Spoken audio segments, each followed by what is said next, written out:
Hello and welcome back to Man v Film. Something different today, a new movie, one that comes out on May 30th on all streaming platforms if you are so interested in checking out a modern day disaster movie. And I, for one, particularly love disaster movies. This one was something that I knew nothing about, just popped up and I thought, this is a movie that I want to check out. And what I find most surprising about this one is the way it kept leading me down a path of expecting one storyline only for it to change and manoeuvre. So we are interested to two characters at the start of this, so Sofia and Stian, who are a couple that have been dating for a number of months, kind of starting to grow comfortable with each other.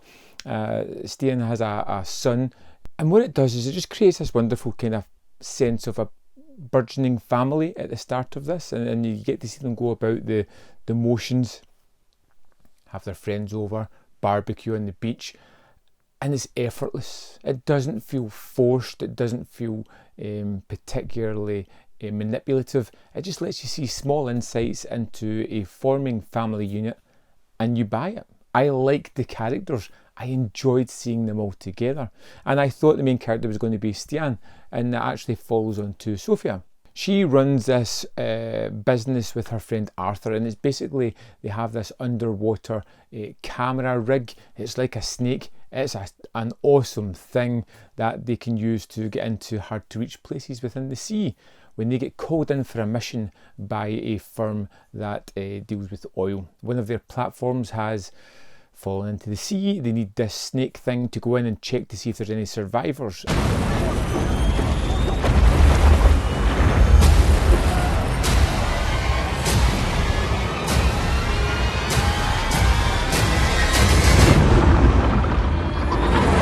And I thought this was going to be the movie. Rescue mission as we watch this team try to help people that are stuck under the water. But the movie evolves and changes throughout it, and I won't go into a lot of the storyline or a lot of what happens because it's genuinely surprising. And every time I thought this is where we're going to go, it eventually changed and moved into something else. I thought it was going to be a kind of survival movie, then I thought it was going to be a kind of thriller, espionage thriller, as big business tried to hide what they were doing. I thought it was going to change into something else, and then it goes in various directions, and I really don't want to spoil it because I think it's worth checking out to see. Men hvor stort utslipp kan det være snakk om da? Husker du Deep Water Horizon? Ja. Det utslippet var like stort som Danmark, og det var én brønn. Her snakker vi om 350. I loved the main performances here, and it's nice to see this big budgeted action movie outside of the Hollywood framework and do things just a little bit better than a lot of those Hollywood moments. Because one of the things it really lands particularly well is the characters, and I was invested within the characters, most of them anyway, the ones I was supposed to be. And even in the latter third of the movie, where it becomes a kind of Hollywoodized version of these movies, a little bit tropey, a little bit familiar, I was still invested because I bought the characters. I was invested within the characters. You have a solid character, you can get away with some inconsistencies and some implausible moments in the plot because I want to see the adventure of these people and their struggle to survive this atrocity.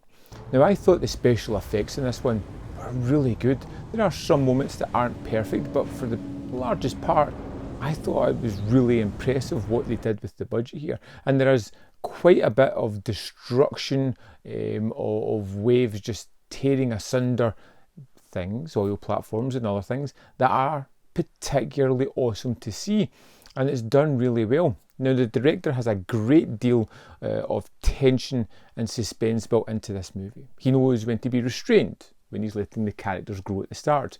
When we get to the action and the events that are really thrilling, he knows how to push that forward, how to create that mood, the tension in the atmosphere.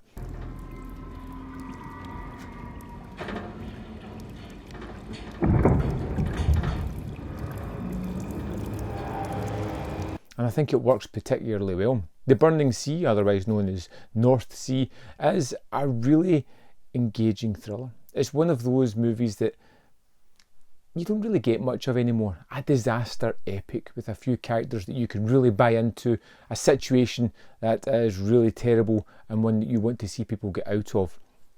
I liked some of the supporting characters. I thought the main performers were terrific. I think the director knows exactly what he's doing and delivers on this type of movie. And I think it's a really enjoyable watch. It just over an hour and 36 minutes, I think, minus the credits.